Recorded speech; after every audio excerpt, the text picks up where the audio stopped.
네, 오늘 블루프린트 5번째 시간입니다. 블루프린트는 우리나라 말로 치면 청사진이죠.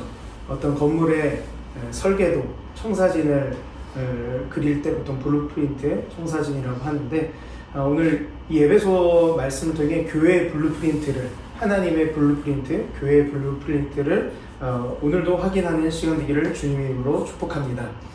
바울은 이 에베소서를 쓰고 있을 때 어디 있었냐? 감옥에 있었습니다. 감옥에 있었던 때 쓴 서신입니다. 여러분 상상해 봅시다. 우리가 감옥에 있다. 사방이 막혀 있고 아무것도 할 수 없고 차디찬 바닥에 그냥 더우면 더워야 되고 추우면 추워야 되는 그 꽉 막힌 그 감옥에 우리가 갇혀 있다. 한번 상상해 봅시다. 여러분 그렇다면 감옥 속에 만약에 있다고 하면 여러분 마음이 어땠을까요? 여러분의 감정이 어땠을까요? 여러분 안에 있는 주로 중심에 드는 주된 흐름의 생각이 뭘까요? 제가 만약에 감옥 속에 있었다면 굉장히 비관적이었고 부정적이었을 것 같아요. 여러분은 어떠십니까? 혹시 건우는 만약에 감옥에 있다 하면 마음이 어떨 것 같아요? 지금 감옥에 있다면? 답답하죠. 답답한 마음. 영준이는 어땠을 것 같아요? 슬퍼요? 성희는? 저요? 저도 슬플 것 같아요. 슬퍼요? 자매님은? 무기력했을 것 같아요. 그렇죠, 맞아요. 무기력하고 슬프고 답답한 마음일 겁니다. 그것이 사실 일반적으로 감옥에 있다면 겪어야 될 상황이죠. 저는 정말 비관적이고 부정적이다 못해 완전 쭈그리로 있었을 것 같습니다. 어려운 마음 때문에 그냥 완전 위축돼서 아무것도 못하는 다 굳어진 상태였을 것 같아요. 근데 여러분 이 바울은요 그런 수밖에 없는 상황인데 어땠습니까? 에베소서와 같은 이런 방대한 편지를 썼어요. 전 아무것도 못하고 그냥 글씨조차 쓸 생각 없을 것 같아요. 감옥 속에. 근데 이 에베소서를 작성합니다. 그 서신의 내용이 그러면 그 감옥에 처한 상황처럼 비관적이고 부정적인 어떤 슬픔, 답답함이 녹아져 있는 편지였나요? 아니죠. 이 에베소서의 말씀들을 보면 절대 비관적인 부정적인 생각 속에서 나올 수 없는 내용들이 나옵니다. 따라서 바울은요 그 속에 뭐가 있었냐? 아주 특별한 일반적이지 않은 것이 있었기 때문에 감옥 속에서도 이런 마음과 생각 더 나아가 이 신약 성경에 해당하는 이 특별한 서신들을 쓸 수 있었던 것입니다. 바울 속에 뭐가 들었을까요? 바울 속에 바로 하나님의 블루프린트가 있었던 것입니다. 하나님이 세상을 다스리시는 그 그림, 그 청사진, 하나님이 세우신 교회에 대한 하나님의 그 청사진 블루프린트가 살아 숨쉬고 있었기 때문에 감옥 속에서도요 쭈그리로 있었던 것이 아니라 부정적이고 비관적으로 있었던 것이 아니라 오히려 폭발적인 메시지들을요 에베소와 그 에베소 주변에 있는 아시아 교회들을 향해서 쏟아냈던 것이에요. 감옥 속에서. 그래서 에베소서를 통해 여러분 안에 하나님의 블루프린트가 바울처럼 스며들기를 주님으로 축복합니다. 어떤 어려움에도 바울처럼 능히 돌파해 나가는 그래서 여러분들이 되기를 주님의 이름으로 축복합니다. 먼저는 우리가 이 3장 전체 말씀을 봤는데 사실 3장도 몇 번을 쪼개서 설교를 하고 싶었어요. 너무 방대하고 많은 내용이 있어서 그렇게 자세하게는 다음번에 좀 그렇게 하고 싶다는 생각이 들고 대략적인 것들을 이제 오늘은 나눌 거였는데 전반적으로 3장은요 이 에베소서 전체 구조 속에서 봐야 됩니다. 총 6장이 있습니다. 그 중에 1, 2, 3장은 교리에 해당해요. 그리고 4, 5, 6장은 실천에 해당합니다. 그러면 이 3장은 그 교리 부분의 맨 마지막 부분이 되겠습니다. 1장에서는요 하나님이 우리를 택하시고 예수님이 우리를 죄 사해 주시고 성령께서 인치심해 주신 그 신령한 복에 대해서 나와요. 하나님이 우리에게 행하신 그 복음의 일을 선언하고 얘기합니다. 그리고 2장에서는요 허물로 죽은 우리 죄인이요 십자가로 말미암아 화목하게 되었다. 십자가로 말미암아 구원받았다. 그래서 우리가 새 사람을 되었다라고 이야기하고 있어요. 그래서 3장 오늘 이 본문의 위치는요 신령한 복을 주시고 새 사람 되게 하신 이 역사가 우리 현실 가운데 어떻게 일어나냐, 어떻게 펼쳐지는지 그 비밀을 최종적으로 밝히고 있습니다. 그래서 우리가 1절부터 차근차근 바라보면서 이 1장부터 3장의 교리에 해당하는 그 마지막 부분, 특별히 정말 이 복음이 어떻게 이 땅 가운데 실현되고 펼쳐지는 그 놀라운 비밀들을 함께 나누고자 합니다. 1절, 2절을 함께 보도록 하겠습니다. 함께 읽도록 하겠습니다. 시작. 이러므로 그리스도 예수 일로 너희 이방인을 위하여 갇힌 자 된 나 바울이 말하거니와 너희를 위하여 내게 주신 하나님의 은혜의 경륜을 너희가 그것을 거니라. 아멘. 바울은요 자신이 갇혀있지만 자신이 가지게 된 것을 깨닫게 된 것이 있다고 말하고 있어요. 그것이 바로 무엇이냐? 바로 하나님의 은혜의 경륜. 너희를 위하여 내게 주신 하나님의 그 은혜의 경륜을 너희가 들었을 것이다 라고 이야기하고 있습니다. 경륜이라는 것은 어떤 걸까요? 헬라어로 하면 오이코노미아입니다. 오이코노미아의 뜻은 관리하다, 경영하다라는 뜻이에요. 좀 더 쉽게 영어와 비슷한 게 있습니다. 바로 경제를 영어로 뭐라고 하죠? 이코노미석 타잖아요. 비즈니스석 타고 싶은데 이코노미가 경제입니다. 네, 감사해요. 은은하게 웃어주셔서. 경제가 이코노미죠. 오이코노미아가 이 이코노미아에서 이렇게 나오는 것입니다. 근데 이 경제는 뭐예요? 철저하게 그 수치를 가지고 한 것이 경제이죠. 예를 들어 이 경제적인 재정 관리를 생각해 봅시다. 100만 원을 사용했어요. 근데 이걸 지출했으면 이걸 기입을 할 때 100만 원 정확히 적어야죠. 근데 대충 그냥 100만 원 근처 95만 원 대충 쓰면 어떻게 됩니까? 우리 어떻게 되죠? 이렇게 감동하시는 사고 나죠. 횡령일 수도 있고 배임일 수도 있고. 이거 아주 확실하게 정확하고 치밀한 게 뭐예요? 이코노미, 경제. 숫자가 틀리면 안 됩니다. 이것이 바로 이 경륜이에요. 경륜, 오이코노미아가 그렇습니다. 그냥 관리하고 경영하다는 뜻이 아니라 어떻게 하냐? 아주 치밀하고 세밀하고 아주 정확하고 빈틈없이 운영하고 경영하는 것, 이것이 바로 경륜이라는 뜻이에요. 오이코노미아입니다.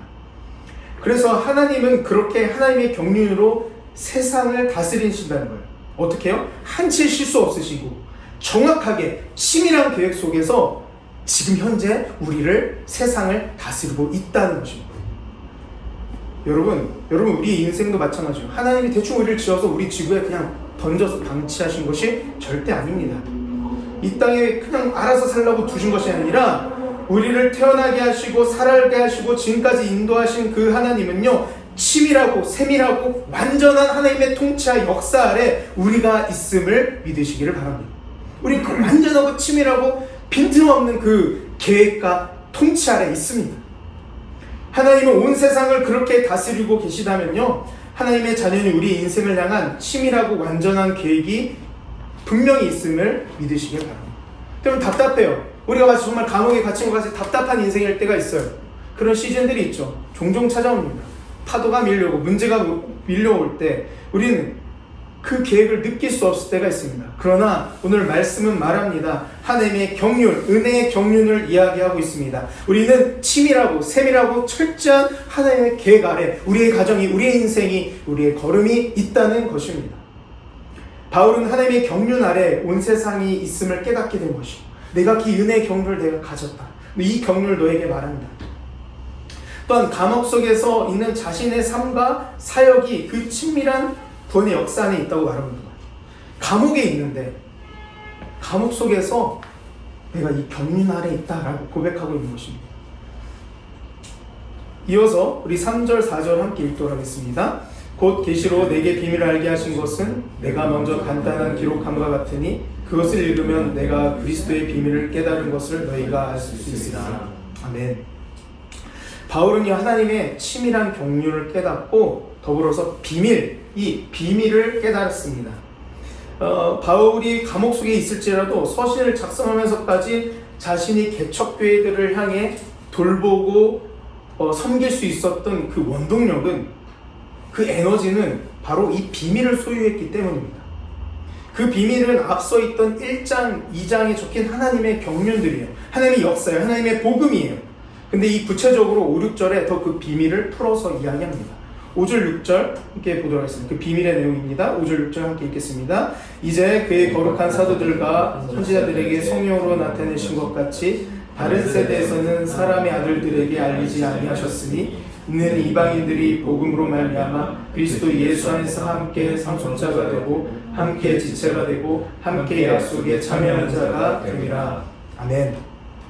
그 비밀은요 바로 이스라엘 민족뿐만 아니라 이방인까지도 모두 구원하신다는 것이죠. 지금에야 우리가 모두 구원받지 뭐 어떤 민족이든 어떤 나라의 사람이든 어떤 성을 갖고 있든 어떤 처지에 있든 모두 다 구원받는 거 당연하다고 우리가 생각합니다. 하지만 그 당시에는 모두가 구원을 받는다, 모두 다 하나님에 나아갈 수 있다라는 것은요 아주 충격적인 일이었어요. 한번 상상해 봅시다. 여러분 한번 방을 상상해 봅시다. 방에서 누워 있어요. 딱 문 잠그고 누워 있어요. 너무 편안하게 스마트폰을 하고 있다고 칩시다. 근데 갑자기 현관에서 띡띡띡 소리가 나요. 띡띡띡띡. 문을 덜컥 열어 누군가. 그리고 딱 문에 갑자기 저희 방문에 와서 하고 문을 여는 겁니다. 벌컥 열었는데 마주하는 사람이 우리 가족인가? 아빠인가? 엄마인가? 우리 동생인가? 내 딸인가? 할 거고 열었는데 누구냐? 옆집 사람인 거예요. 옆집 아저씨인 거예요. 옆집 아줌마인 거예요. 여러분 그러면서 그 옆집 아줌마하고는 아저씨가 옆집 사람이 말하는 거예요. 저기요 지금까지 비밀이었는데요 사실 우리 가족이에요. 그래서 같이 살려고 이렇게 들어왔어요 라고 하는 겁니다. 어떻습니까? 방금 어떤 마음 들어요? 개충격이죠. 너무 황당해요. 이 참 당황스러운 일이에요. 옆집 아저씨 갑자기 와서 사실 비밀인데 우리 가족이라고 하면서 우리 집에 퍽 들어와서 같이 방에서 살고자 들어온 것입니다. 이스라엘 백성이 이런 느낌이었다는 거예요. 이스라엘 백성만 하나님의 백성인 줄 알았어요. 그런데 엄청난 비밀이 밝혀진 거예요. 갑자기 옆에 있던 이방 민족들, 아니 온 세상 사람들이 다 하나님의 백성이 될 수 있다는 것입니다. 여러분 이 비밀이 담긴 하나님의 경륜이 있기에 사실 오늘 우리 이 한국 사람인 우리도 믿을 수 있는 것입니다. 그래서 우리도 옆집 아저씨처럼 이스라엘 민족에게 이렇게 말할 수 있게 된 것이죠. 이스라엘아 안녕. 네 아버지 하나님 아버지 너 하나님 아버지 백성이고 자녀지. 근데 예수님 때문에 한 가지 비밀을 내가 알게 됐는데 나도 하나님 아버지의 자녀지롱 하면서 할 수 있는 것이에요.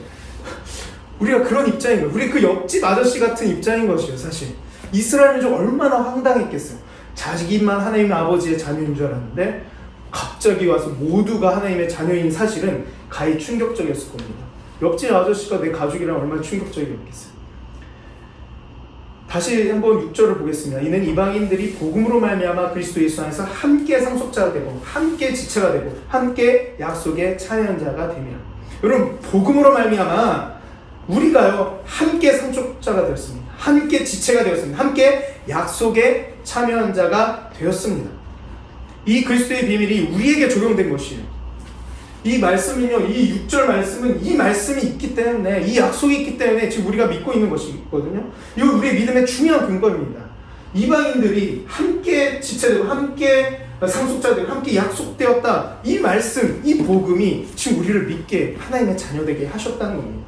이건 남의 이야기, 옛날 그 어떤 초대교회 이야기가 아니라 우리를 향한 하나님의 약속, 하나님의 사랑인 것입니다.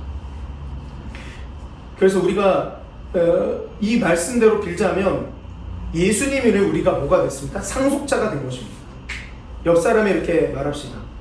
당신은 상속자입니다. 얘기할까요? 상속자입니다. 오, 축하합니다 할까요? 축하합니다. 네. 여러분 이런 드라마 있잖아요. 가난하게 찢어지게 가난하게 살았어요. 근데 유독 엄마 아빠가 나를 괴롭혀. 근데 알고 보니까 엄마 아빠가 진짜 엄마 아빠가 아니야. 알고 보니 나의 엄마 아빠는 누구다? 재벌집. 태생의 비밀이, 출생의 비밀이 딱 한 그런 이 드라마 있잖아요. 알고 보니 나는 재벌집이 잃어버렸던 자식이었는데 결국 그 비밀이 밝혀져서 하루아침에 재벌집의 상속자가 된 것이죠. 그런데 아직 나는 여전히 그 가난한 집구석에 쌀독에 쌀도 없고 뭐 아무것도 없는 상태이기 때문에 아직 실감은 안 나요. 내가 재벌집이라고? 아직 나는 요즘이 초라한데 난 먹을 것도 없는데 뭐 돈도 없는데 아직 꿈인지 생시인지 몰라. 아직 실감은 안 나요. 왜냐 아직 근데 하지만 내가 밝혀져서 내가 상속자임이 출생의 비밀이 드러나서 이제 그 대저택에 갈 예정인 거죠. 그것이 바로 오늘 우리의 상태입니다. 그리스도인들은 그런 상태예요. 내가 알고 보니 하나님의 자녀야. 하나님 나라의 상속자이다. 비록 나는 지금 여기는 가나안 집에 있는 지금 신세인 것 같지만 결국 그 하나님 나라, 그 완전한 승리, 완전한 기쁨, 완전한 통치 아래 하나님의 나라, 하나님의 백성으로 입주하게 될 거야. 이 바울은요, 이 드라마 같은 역전 소식을, 이 놀라운 기쁜 소식을 알게 된 것이에요. 그리고 이 기쁜 소식의 대상이 되는 이방인들에게 감옥에 갇혀 있을지언정 신나서 쓰면서 전하고 있는 것입니다. 복음을 전하고 있는 것입니다. 드라마 주인공이 난 지금 비록 좁은 집구석에 있지만 결국 대저택으로 가게 될 거야 말하듯, 비록 내가 감옥에 있지만 난 결국 하나님 나라의 완전한 통치를 보게 될 거야, 결국 부활의 승리가 될 것이야 라는 그 담대함과 확신이 이 바울 속에 있었고, 그 확신과 그 놀라운 비밀을 그 교회들에게 전하고 있는 것입니다. 그리고 그 놀라운 비밀의 역사가 오늘 나에게까지 미치게 된 것이죠. 여러분 안에도 하나님 나라의 상속자로서의 그 놀라운 기쁨과 담대함이 가득하길 축복합니다. 이어서 7절 9절입니다. 함께 읽겠습니다. 이 복음을 위하여 그의 능력이 역사하신 대로 내게 주신 하나님의 은혜의 선물을 따라 내가 일꾼이 되었노라. 모든 성도들 중에 지극히 작은 자보다 더 작은 나에게 이 은혜를 주신 것은 책량할 수 없는 그리스도의 풍성함을 이방인에게 전하게 하시고 영부터 만물을 창조하신 하나님 속에 감춰졌던 비밀의 경륜이 어떤 것을 드러내게 하려 하시니라. 아멘. 바울은요, 이 복음을 위하여 일꾼이 되었다라고 이야기합니다. 여러분, 바울은 아주 위대한 일꾼이죠. 그냥 일꾼도 아닙니다. 아주 굉장한 일꾼입니다. 수많은 엄청난 선교를 했고 수많은 교회를 세웠고요. 그리고 신약 성경에 엄청난 많은 분량을 형성했던 사람입니다. 그리고 하나님의 비밀의 경륜을 온 세상에 드러내게 한 엄청난 중요한 사람이에요. 그 누구도 바울의 그 일꾼됨에 토달 사람은 없죠. 그런데 바울은 이렇게 고백합니다. 하나님의 은혜의 선물에 따라 내가 일꾼이 되었다라고 얘기해요. 근데 바울은요, 따지고 보면요, 사실 하나님의 일꾼이 될 사람이 아니었어요. 예전에 사울이었죠. 하나님의 교회를 핍박했어요. 그래서 오히려 하나님의 일꾼이 아니라 하나님의 심판을 받아야 될 사람이었습니다. 그런 바울이 하나님의 은혜로 새롭게 되어서 하나님의 일꾼이 되는 것입니다. 여러분, 하나님의 일꾼은요,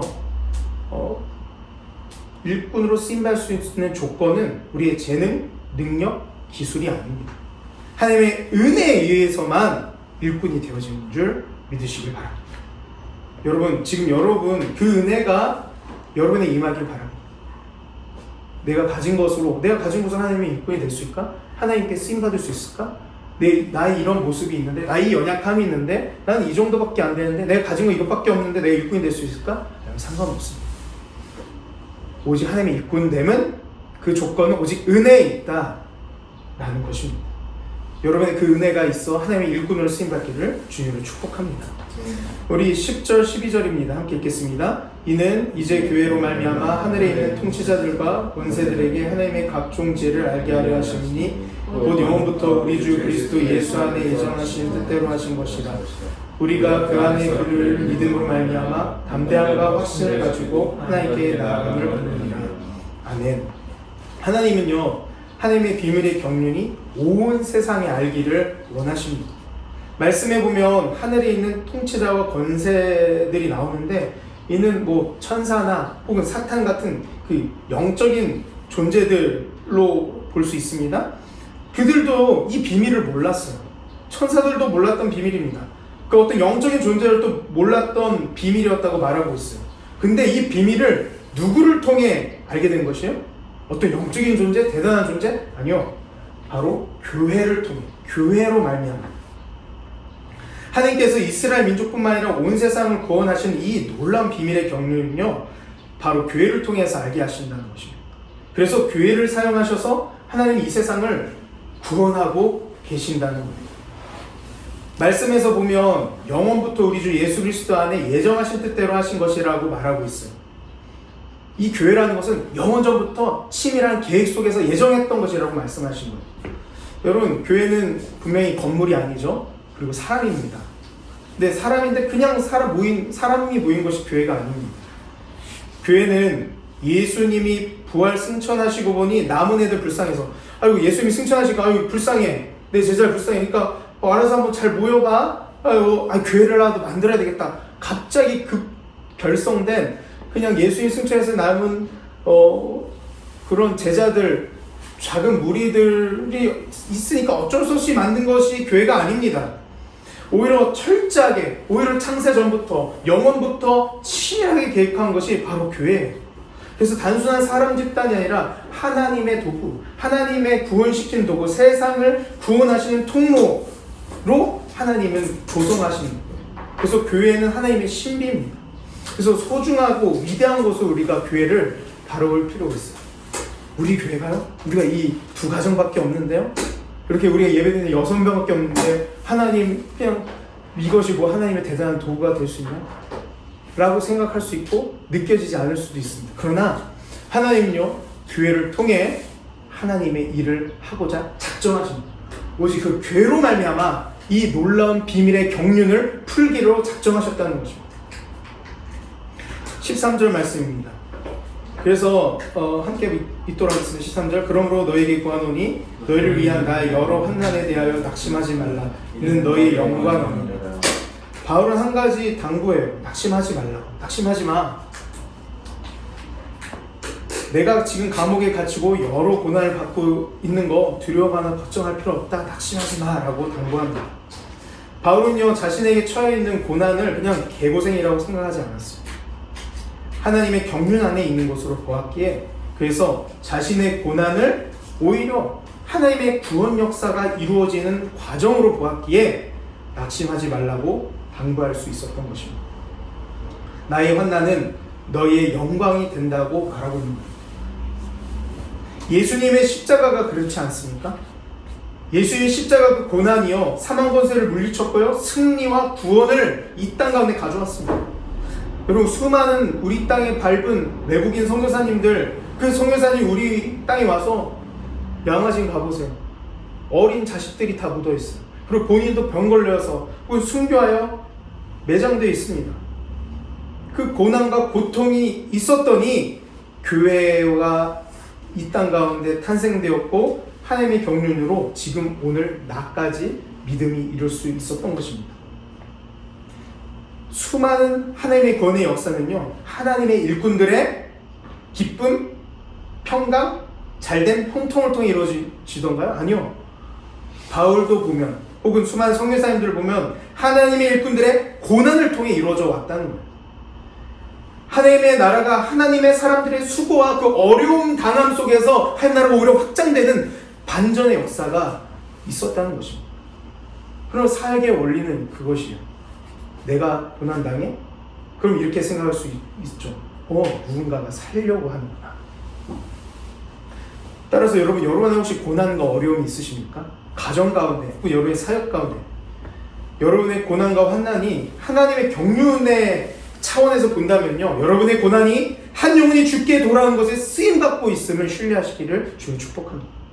여러분의 어떤 때로는 경제적인 고난이, 진로의 고난이, 혹은 여러분 안에 있는 관계의 고난이, 여러분 안에 있는 어떤 건강의 고난이 있다면, 이 고난을 통해 하나님이 누구를 살리려고 하시는가, 누구를 돌아오게 하려고 나에게 고난을 주시는가, 하나님의 경륜을 신뢰하는 여러분들에게 주님이 축복합니다. 바울의 고난이 교회를 살렸고 이 땅 가운데 복음을, 하나님 나라를 키웠다는 사실을 기억하시기를 바랍니다. 이제 마지막 후반부로 넘어옵니다. 이렇게 이 복음에 대해서, 하나님의 비밀에 대해서 풀어온 거예요. 모두에게 복음이 구원받는다, 교회를 통해서 하는 것이 하나님이 감추었던 비밀이다, 영적인 줄에도 몰랐던 놀라운 비밀이었다. 그래서 그 비밀들을 다 한 다음에 마지막 후반부는요, 기도합니다. 14절 15절. 이러므로 내가 하늘과 땅에 있는 각 족속에게 이름을 주신 아버지 앞에 무릎을 꿇고 비노니. 이 3장 마지막 부분은 바울의 기도가 나옵니다. 1장과 3장은 분명 중요한 핵심 교리들을 설명했어요. 분명 지식을 나눴는데요, 교리적 지식을 나누는 것이 곧 교회를 건강하게 세우는 방법이 아닙니다. 바울은 교리를 전달하고 더불어서 기도까지 하고 있는 것이에요. 어떻게 기도하고 있나요? 오늘 보면 무릎을 꿇고. 여러분 언제 무릎 꿇어보셨나요? 혹시 나중에 모르죠. 프로포즈할 때 무릎을 꿇을지 언제 무릎을 꿇어보셨나요? 아마 처음으로 무릎 꿇어본 경험은 아마 잘못해서 엄마한테 이렇게 너 무릎 꿇어 손 들고 있어 막 이렇게 했을 때 무릎 꿇어 보셨던 것이 아니라 처음 무릎 꿇는 건지 모르겠어요. 물론 우리도 하나님 앞에 무릎 꿇을 때가 있죠. 하나님 죄송합니다. 이런 죄를 범했습니다. 그래서 회개 차원에서 무릎을 꿇고 엎드려서 한 적도 있을 겁니다. 그러나 여기서 이제 무릎을 꿇는 것은 항복의 의미입니다. 항복. 하나님 항복합니다. 바울은 항복하여 무릎을 꿇고 기도하는 것이요. 항복하는 것은 뭐죠? 난 아무것도 할 수 없습니다. 내가 주인이 아닙니다. 당신이 주인입니다. 내 주권은 당신께 있습니다. 이것이 항복이죠. 바울은 무릎을 꿇고 항복한 것입니다. 하나님, 교회는 내가 편지 쓴다고 이 교리를 낱낱이 적는다고 해서 되는 것이 아닙니다. 이 교회는 내가 할 수 없습니다. 라고 무릎으로 기도한 것입니다. 또 이렇게 기도하는 것이죠. 하나님, 내가 이렇게 무릎을 꿇습니다. 내가 이렇게 수많은 교회들을 개척했지만 이 교회는 내가 주인이 아닙니다. 라는 의미로 무릎을 꿇었던 것입니다. 여러분, 우리가 하나님 앞에 무릎을 꿇을 때 비로소 하나님의 주권이 하나님께 돌아가고 하나님께서 일하실 공간이 생긴다는 것이에요.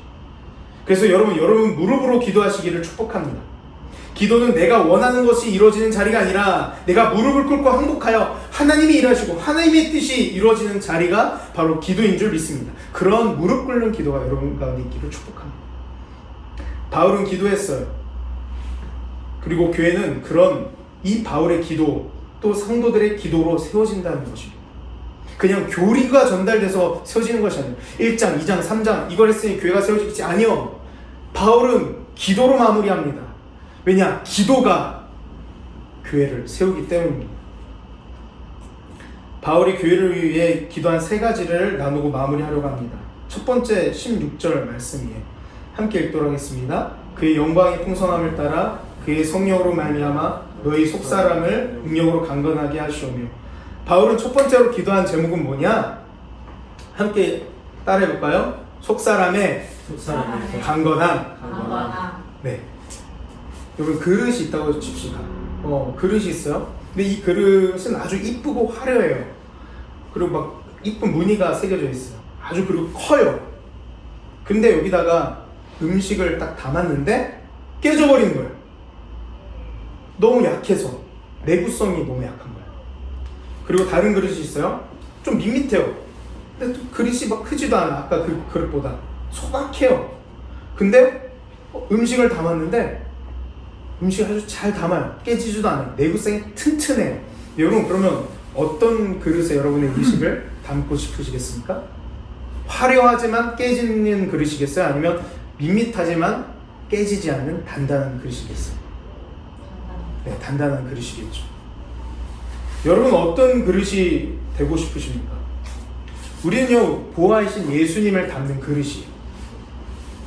속사람이 강건하여 여러분 보호하신 예수님을 담아내고 내 안에 담겨진 그 예수님을 빛나고 영광스럽게 해드리는 그릇이 되기를 축복합니다. 이것이 바로 바울이 원했던 그 속사람의 강건함이에요. 여러분, 속사람이 강건한 교회에 대한 한 사람이 되기를 바랍니다. 우리 속사람이 강해야 됩니다. 우리의 내면이 건강하고 강해야 합니다. 쉽게 상처받고 쉽게 요단하고 쉽게 두려워하고 그런 사람을 보고 어떻게 저 속에 계신 예수님을 믿을 수 있겠습니까? 저 사람 맨날 저렇게 두려워해? 맨날 상처받아? 맨날 막 화를 내? 근데 예수님을 믿는다고? 마치 그거는 깨진 그릇에 담긴 음식을 보는 느낌이요. 저 음식을 먹고 싶지 않은데? 라고 생각해요. 속사람의 강건함이 필요한 이유죠. 저 사람 어떤 상황 가운데도 인내하네? 어떤 상황 가운데도 친절하네? 어떤 상황에도 사랑을 선택하네? 저 사람 뭐 가지고 있는 것 같지도 않은데? 대단 능력이 있는 것 같지도 않은데? 알고 보니 그 안에 예수님이 있어? 그 예수님이 뭔가 있나 보다. 그 속사람이 강건함. 아무리 화려하고 많은 걸 가져도 속사람이 강건하지 않으면 우리는 오히려 하나님의 영광을 가릴 수 있는 존재가 됩니다. 그렇다면 우리가 속사람이 강건해져야 되는데 이 딱 내구성이 튼튼한 이 그릇이 되어야 되는데 어떻게 그릇이 그런 속사람이 강건해질 수 있을까요? 오늘 말씀 말합니다. 앞에 나오죠? 성령으로 말미암아. 성령으로 말하여 너희 속사람을 능력으로 강건하게 한다고 말씀합니다. 우리는 우리의 기질 때문에, 때로는 죄성 때문에, 우리 가지고 있는 선천적인 그 연약함 때문에 우리 속사람은 대개는 다 망가져 있어요. 약해요. 감정도 그렇고요, 상처도 있고요, 과거의 어떤 것도 있고요. 수많은 것들이 우리를 얼마나 이 속사람이 약한 존재인지 모릅니다. 그러나 이 속사람을요, 여러분 한번 컨트롤 해보셨어요? 잡아 올려보셨어요? 안 돼요. 뽀록 납니다. 탈로 납니다. 그래서 이 속사람은요, 누구의 영역이냐? 바로 성령님의 영역입니다. 이 속사람을 회복하고 강건할 수 있는 분은 오직 속사람 가운데 임하실 수 있는 영이신 성령님 뿐이십니다. 그러므로 우리는 주로 보이는 것을 위해 기도하는 겉에 하나님 우리 아이패드 생기게 해주세요, 아니면 뭐 노트북이 생기게 해주세요, 아니면 자동차가 생기게 해주세요, 아니면 보이는 물질, 소유, 상황에 대해 보이는 거에 구합니다. 그러나 우리는 기도해야 돼요. 이 말씀에 따르자면, 이 바울의 기도에 동참하자면 보이지 않는 내 속사람을 강건케 해주십시오. 성령님, 내가 나의 상처와 나의 어려움과 나의 연약함을 내가 컨트롤할 수 없습니다. 이 보이지 않는 거 영이신 주님 오셔서 나를 회복시켜 주시옵소서라고 우리는 기도해야 합니다. 바울은 그 교인들을 향해 속사람의 강건함, 핍박 속에 있는 그 교인들에게 그 속사람의 강건함을 성령님이 도와주실 거라고 약속하고 있는 것입니다. 바울의 두 번째 기도는 이거예요. 하나님의 사랑을 구하는 것이요. 한번 읽어볼까요? 그리스도의 사랑에 뿌리 내림. 네, 이것을 바울은 구하고 있습니다. 믿음으로 말미암아 그리스도께서 너희 마음에 계시게 하셨고 너희가 사랑 가운데 뿌리 박히고 터가 굳어져서 능히 모든 성도와 함께 지식에 넘치는 그리스도의 사랑을 알고. 바울은요, 사랑 가운데 뿌리 내리기를 원한다고 구하고 있습니다. 그 사랑 가운데 뿌리 내려라. 여러분, 사랑은요, 이 사랑이라는 것은요, 안 넘어갔네요?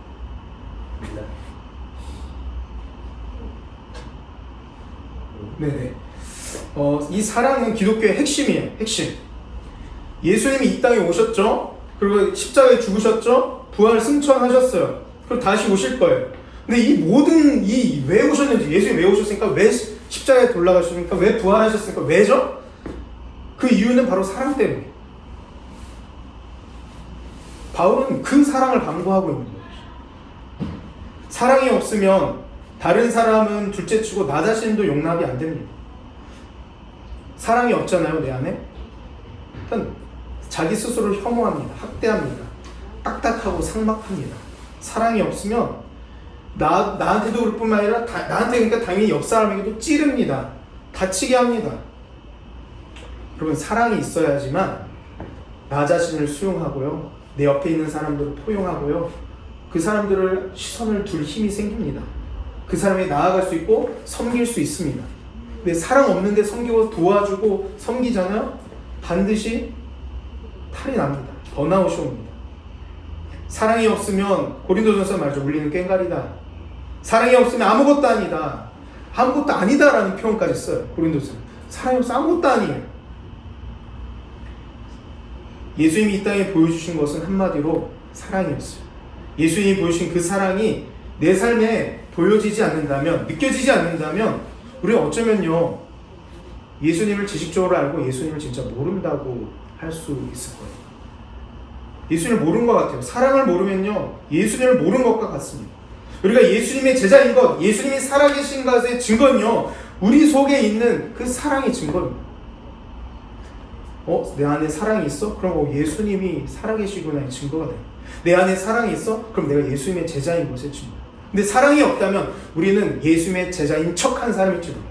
내가 예수님이 살아계시다고 믿는 척하고 있는 사람일지 몰라요. 그렇다면 우리 이 사랑이 우리 안에 있으려면 어떻게 해야 될까요? 하나님의 사랑이 지식으로가 아니라 경험이 되어야 합니다. 경험이 되어야 합니다. 사랑의 용납을 경험하기는 여러분들이 축복합니다. 사랑의 인내를 경험하기를 바랍니다. 사랑의 희생을 경험하십시오. 사랑의 승리를 경험하시기를 바랍니다. 여러분, 사랑은요, 경험하는 수밖에 없어요. 근데 이 경험을 주신 분이 바로 하나님이시죠. 예수 십자가, 그 보혈, 그것이, 그 부활과 승천과 이 진리가 우리를 사랑을 경험하게 합니다. 아니면 거꾸로 이렇게 할 수도 있어요. 우리가 사랑을 채우는 방법은요, 극단적인 방법인데 먼저 내가 사랑을 해버리는 거예요. 내가 용납받을 걸 경험하고 싶으면 누군가를 용납해버리는 거예요. 내가 인내함을 받고 싶으면 내가 한번 인내를 해보는 거예요. 내가 희생을, 누군가 나의 희생하는 걸 알고 싶으면 내가 희생해보는 거예요. 내가 그 사랑으로 인해 사랑을 끝까지 했더니 내가 승리했다는 걸 경험하고 싶으면 그걸 해보는 겁니다. 내가 받는 것, 경험하려면요, 내가 해보는 것이에요. 그러다 보면 하나님의 사랑이 경험되어집니다. 깊숙이 뿌리내게 됩니다. 여러분, 그래서 여러분의 삶 안에 그 사랑이 깊숙이 뿌리내기를 주님을 축복합니다. 그 인생의 뿌리가 그 사랑 속에 더 견고히 결속되기를 바랍니다. 무엇보다 이 사랑을 기억하십시오. 하나님이 우리에게 주신 최고의 것, 바로 하나님 자신, 그 아들 예수 그리스도를 내어주심으로 주신 그 사랑을 기억하십시오. 우리는요, 최고의 것을 받은 것이에요. 우리 안에 예수님을 믿는다? 그럼 최고의 사랑을 받은 존재입니다. 하나님 전체를 받은 사랑인 것입니다. 바울은요, 그 사랑의 뿌리 내리기를 간구하고 있어요. 그 사랑이 없다면 아무것도 아니에요. 교회가 성립할 수 없기 때문에 그 사랑을 구하고 있는 것입니다. 바울의 세 번째 기도는 바로 충만을 구하고 있습니다. 19절입니다. 그 너비와 길이와 높이와 깊이가 어떠함을 깨달아 하나님의 모든 충만하신 것으로 너에게 충만하게 하시기를 구한다. 이미 바울은요, 1장에서 충만에 대해서 이야기한 적이 있어요. 1장 23절 말씀입니다. 교회는 그의 몸이니 만물 안에서 만물을 충만하신 이에 충만함이니라. 1장 23절인데요. 교회는 그의 몸이다. 이해되죠? 몸이다. 교회는 그가 예수님이요. 예수의 몸인데 만물 안에서 만물을 충만하게 하시는, 그러니까 만물을 충만하게 하기를 원하세요. 하나님이 만물이라는 걸 충만하게 원하시는데 교회가 그 만물을 충만하게 하는 그 충만함이에요. 하나님의 충만함이 있어요. 근데 이 충만함이 이 세상 가운데 충만해져야 되는데 이거를 먼저 어디를 거치냐? 교회. 하나님에서 예수님을 보내셨고 예수님이 교회 성령으로 보내셨고 그 다음에 교회 가운데 충만이 되고 교회는 이웃과 열방 그리고 온 만물을 향해 충만해가는 이 통로인 것입니다. 그래서 이 충만을 다른 말로 하면 구원이죠. 구원은 하나님과 깨어졌던 것이 온전한 관계로 회복되는 것입니다.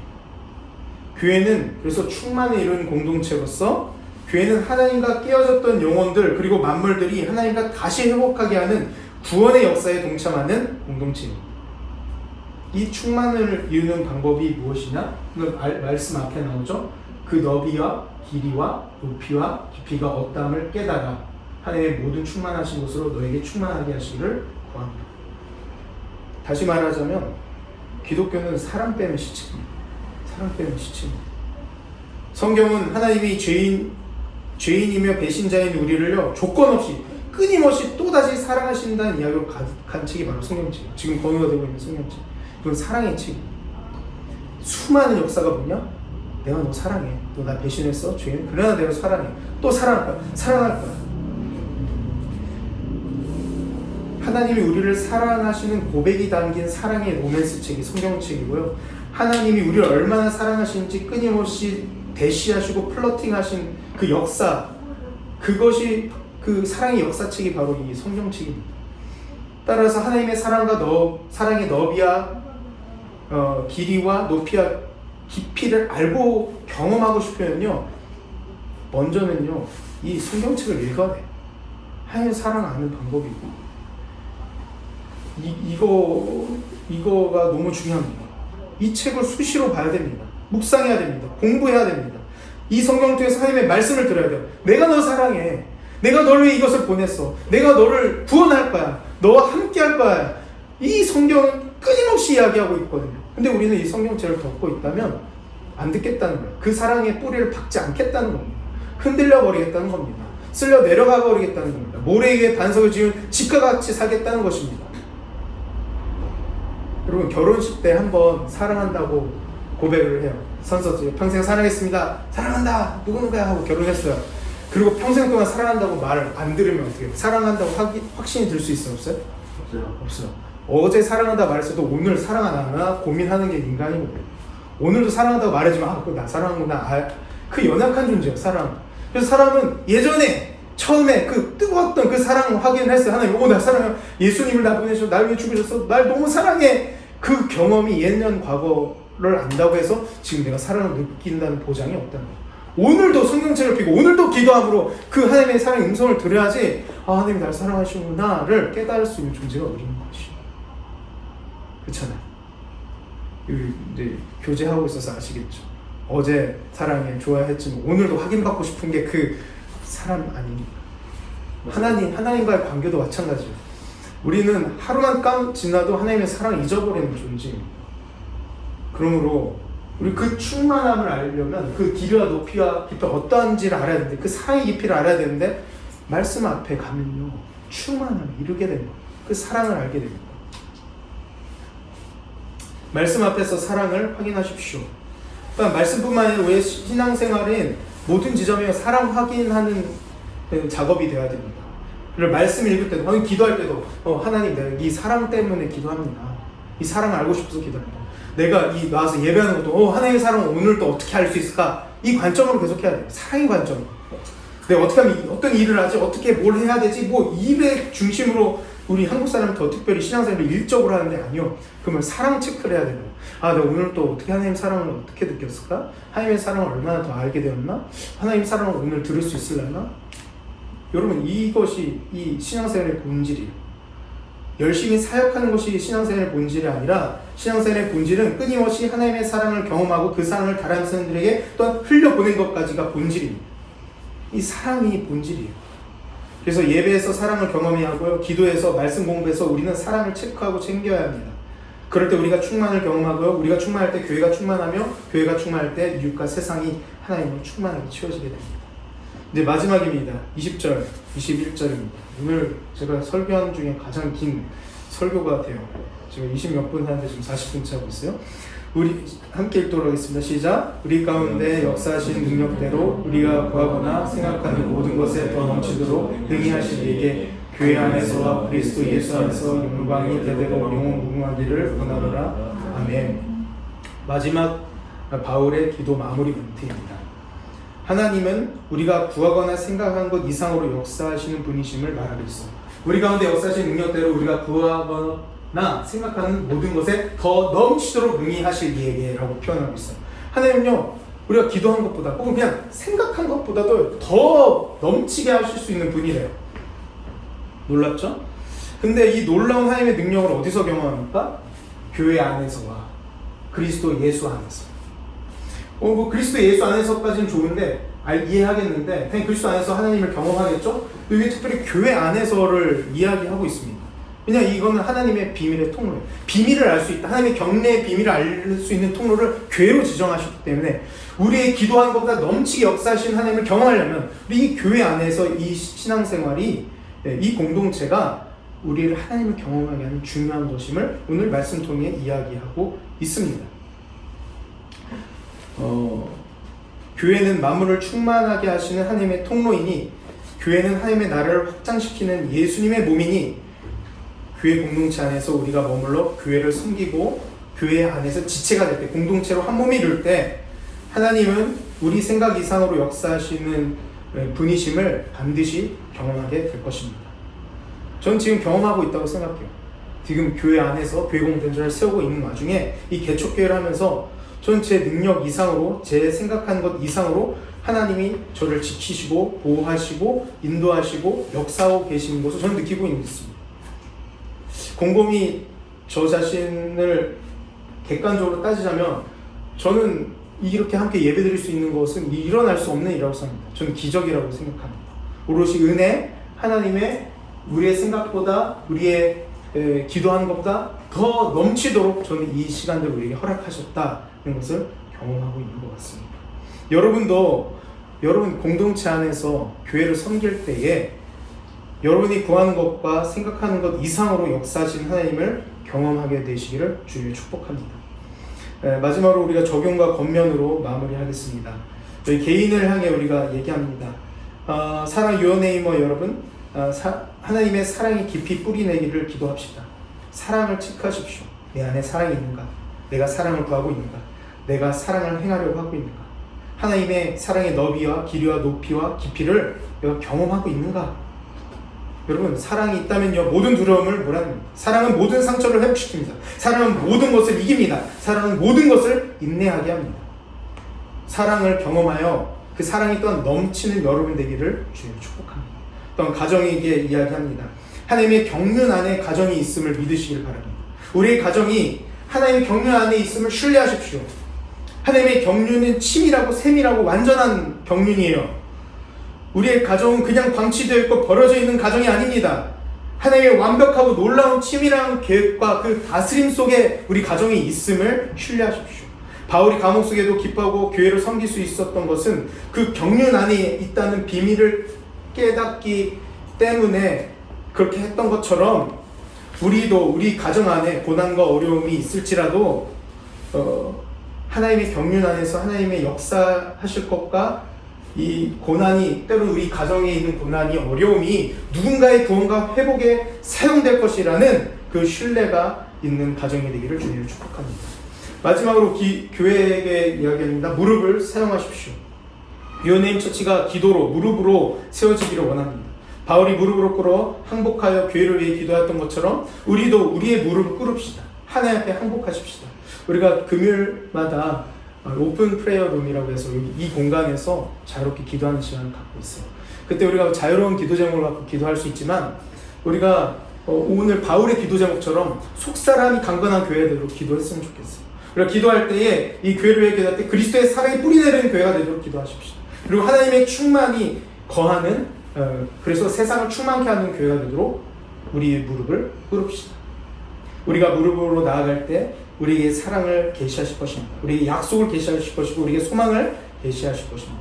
그래서 모든 사람을 구원하시는 그리스도의 비밀이 우리 교회 가운데 적용되고 나타나므로 하나님께 영광 돌리는 교회 되기를 주님의 이름으로 축원합니다.